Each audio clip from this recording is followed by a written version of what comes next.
Well, hello guys, welcome back to my channel. Apa kabar kalian hari ini? Aku harap kalian semua dalam keadaan yang happy dan tentunya sehat selalu. So, sebelum aku masuk ke dalam pembahasan hari ini, aku harap kalian mau support or dukung aku caranya so easy peasy lemon squeezy guys. Just click the subscribe button dan jangan lupa juga untuk hit the bell supaya kalian tahu kalau misalnya aku masukin video baru. Are you ready guys? Let's go!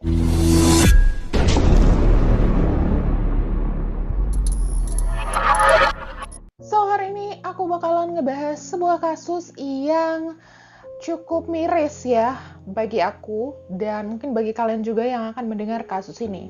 Nah, kasus ini adalah mengenai seorang anak yang katanya ya mengidap autisme dan telah dituduh melakukan sebuah kejahatan besar. Nah, berawal pada Maret 2015, Jacob Matt Morgans diketahui telah membakar rumahnya sendiri di Apple Valley Mobile Phone pada hari Jumat pukul 8.30 pagi. Nah, kebakaran yang melanda rumah dari Mikey Hill tersebut juga mengambil sebuah nyawa seorang balita berusia 14 bulan yang ikut terbakar bersama dengan rumah tersebut. Nah, pada saat itu sang ibu itu sedang pergi dan memang lagi nggak ada di rumah, makanya dari itu ibunya Mikey Hill ini kemudian menitipkan sang anak yang baru berusia 14 bulan itu kepada anak tirinya yaitu Matt, kita sebut aja Matt ya. Dititipinlah si bayi ini ke Matt, diminta untuk jagain. Nah, pada saat itu Jacob Matt Morgan ini berusia 17 tahun. Nah, kebetulan di sekitar situ tuh lagi ada polisi yang berpatroli dan seketika pada saat para polisi itu melihat keadaan rumah terbakar tersebut, mereka langsung menghubungi pemadam kebakaran dan sayangnya pemadam kebakaran itu datangnya terlambat karena memang pada saat polisinya patroli itu rumahnya memang udah kebakaran hebat dan pada saat pemadam kebakaran tiba, rumah tersebut beserta dengan bayi malang berusia 14 bulan itu tidak bisa diselamatkan. Jacob itu langsung aja ditetapkan sebagai tersangka karena menurut pengadilan pada saat itu Jacob ini bukannya menolong sang adik ya, bayi 14 bulan tersebut di dalam rumahnya, dia malah langsung pergi menyelamatkan dirinya sendiri tanpa memikirkan adiknya itu. Nah, pada saat ia ditangkap ini persidangan memang berlangsung sangat dramatis gitu ya, karena memang di dalam persidangan ini sendiri itu tercampur emosi berbagai macam kalangan gitu, karena juga diketahui kan Matt ini itu mengidap autisme, jadi mereka dan katanya tuh mereka nggak percaya banget Matt melakukan hal tersebut. Nah, tetapi wakil pengacara yaitu Will Thompson mengatakan bahwa Matt ini punya ketertarikan terhadap api. Nah, makanya mereka itu meyakini bahwa Matt ini sengaja menyalakan api di dalam rumah mereka. Nah, jaksa penuntut umum juga mengakui hal tersebut dan menyetujui pernyataan dari wakil pengacara tersebut. Nah, memang dikatakan bahwa Matt ini tuh udah membuat 2 titik api sebelumnya, yaitu titik api utamanya itu di kamar tidur bayi dan di ruang tamu secara sengaja. Nah, menurut para penyidik, Matt ini seperti memang kayak mau memanipulasi kejadian tersebut karena ditemukan bahwa Matt ini sengaja menyalakan api di samping pemanas gitu untuk menyebabkan kebakaran gitu. Jadi kayak seakan-akan dibuat karena dia nggak sengaja nyalain api di samping memanas, akhirnya terjadilah kebakaran itu gitu loh.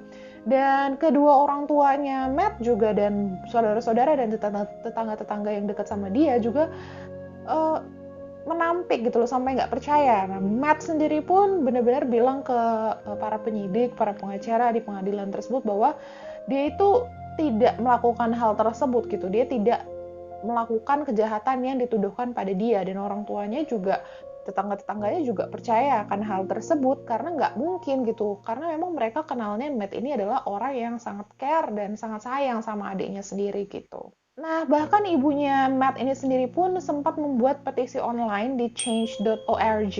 Kalau misalnya kalian buka websitenya mungkin kalian bisa cari tentang petisinya si Jacob Matt ini dan kemungkinan bisa ketemu di sana. Sang ibu tuh menjelaskan bahwa Jacob Matt Morgan ini kayak nggak mungkin melakukan hal jahat terhadap adiknya dan tidak mungkin melakukan pembunuhan juga terhadap adiknya, dan menjelaskan bagaimana Matt ini sebenarnya di dalam keluarga gitu. Dan aku lihat komen-komennya yang menandatangani petisi ini juga benar-benar kayak menceritakan bahwa Matt ini adalah orang yang sopan, adalah orang yang memang sangat pengen dilihat, dan orang yang sweet sama keluarganya, dan tidak pernah terjadi pertengkaran di antara mereka gitu loh. Kalau nggak salah terakhir aku lihat di Change.org ini yang menandatangani petisi pembebasan Matt ini sendiri ada sekitar 149 lebihan gitu loh. Dan ini tuh udah 5 tahun petisi ini terus berjalan. Nah, despite dari keluarga dan tetangga-tetangga, pokoknya keluarga dekat dari Matt ini sendiri sebenarnya udah bilang kayaknya udah deh diselesain aja tuntutannya gitu loh, nggak mau dilanjutin ke arah yang lebih besar atau nggak mau dilanjutin ke arah yang lebih dalam lagi. Jadi kayak mau diselesain aja gitu tuntutannya supaya Matt ini nggak masuk penjara. Tapi penyidik itu mengatakan dengan tegas, masalahnya bukan apakah itu disengaja atau tidak katanya. Jadi kata si penyidik itu masalahnya adalah pada saat kebakaran itu terjadi, kenapa Matt ini enggak menolong adiknya gitu, tapi dia malah lari dan menolong dirinya sendiri. Di samping itu diketahui juga bahwa Matt ini punya handphone, punya telepon genggam gitu. Kenapa dia nggak menggunakan handphone itu sendiri untuk menghubungi bantuan gitu? Karena diketahui dari penyidik ini sendiri bahwa Matt bahkan tidak menghubungi siapapun untuk membantu pada saat kebakaran itu terjadi. Akhirnya setelah melewati persidangan yang cukup dramatis dan penuh dengan emosi, akhirnya Jacob Matt Morgan ini dijatuhi hukuman 30 tahun penjara atas percobaan pembunuhan dan pembakaran tingkat 1, guys. Dan dihukum 30 tahun penjara minimum, dan tetapi 15 tahun masa percobaan. Jadi nanti dia kemungkinan akan bebas di 2022 mendatang ya guys, di tahun depan.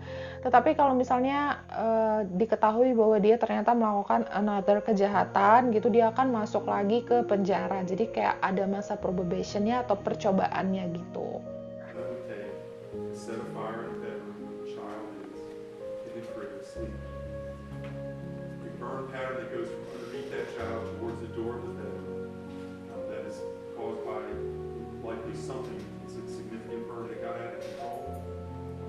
Extreme recklessness. That's intent. That's maliciousness. That's a definition of malice.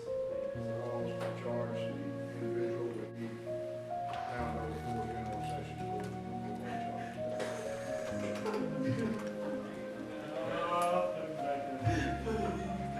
Hukum di South Carolina sendiri, tempat di mana Matt ini menjalani hukumannya, sebenarnya adalah hukum pada kejahatan pembunuhan itu minimal dikenakan penjara 30 tahun sampai dengan seumur hidup, dan bahkan bisa dikenakan death penalty guys. Tetapi untungnya Morgan ini pada saat melakukan itu tuh umurnya masih 17 tahun, jadi tidak mungkin bagi pengacara, tidak mungkin bagi pihak pengadilan untuk menjatuhkan hukuman mati pada Matt ini, karena pada saat itu Matt masih berusia 17 tahun, sedangkan untuk death penalty sendiri itu harus pelakunya itu usia 18 tahun menurut hukum South Carolina. Nah, kemudian Matt ini dipenjara di Manning Facility di South Carolina dan dijadwalkan akan dibebaskan pada 2022 mendatang melalui masa percobaan ya guys. Jadi tahun depan kemungkinan ia akan bebas dan berkumpul lagi dengan keluarganya.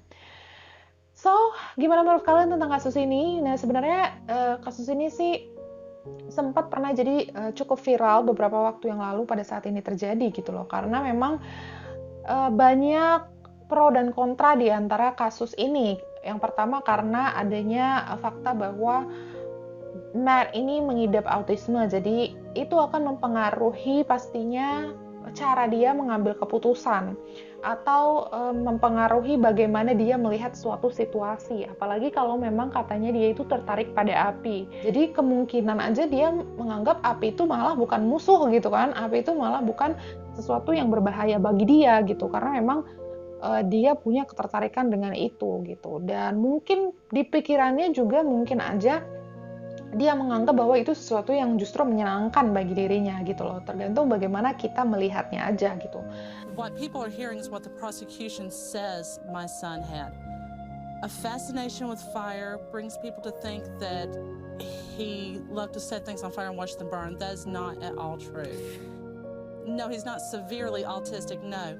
He, under the umbrella term of autism in the DSM-5, the psychiatrist did not find him autistic, but with autistic tendencies. Oh. Under the old versions of the DSM, he would be on the autism spectrum. Okay, got.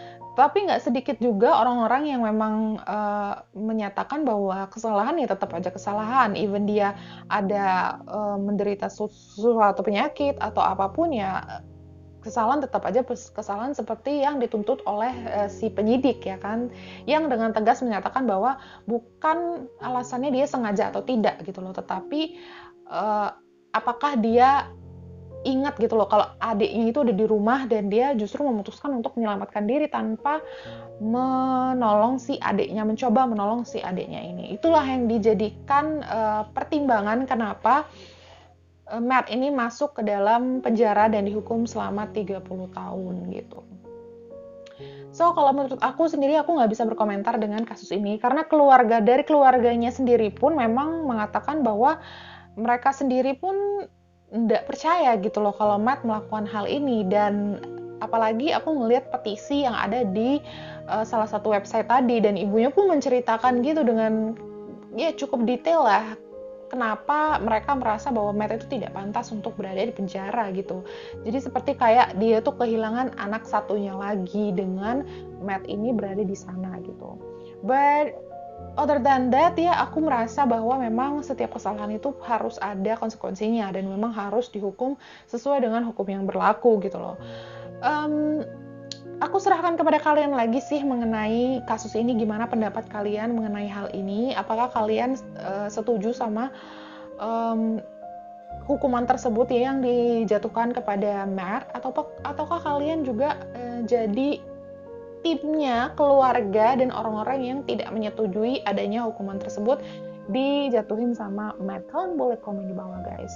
So sampai sini aja kasusnya. Memang kasus ini pendek, tapi memang yang bikin menarik adalah bagaimana orang-orang yang membaca kasus ini tuh memang punya pendapatnya sendiri-sendiri. Namanya kan kasus pembunuhan ya guys. Biasanya kalau kasus pembunuhan kan mayoritas kan orang-orang langsung kayak ya udah salah aja gitu loh. Tetapi dengan adanya kasus ini justru kita bisa ngelihat beberapa point of view yang berbeda dan beberapa sisi yang berbeda, tergantung dari kondisi si Matt-nya ini sendiri ya kan. Fakta bahwa Matt ini memiliki kondisi yang khusus gitu. Aku serahkan sama kalian gimana pendapat kalian mengenai kasus ini. Kalian boleh komen di bawah. Nah, kalau kalian punya kasus-kasus yang misalnya pengen aku bahas, kalian juga boleh komen di bawah, atau kalian bisa langsung DM ke Instagram aku tulis di description box. And thank you banget bagi kalian yang udah nonton video ini. Aku harap ini semua bisa jadi pelajaran bagi kita. Thank you and see you in the next video guys. Bye.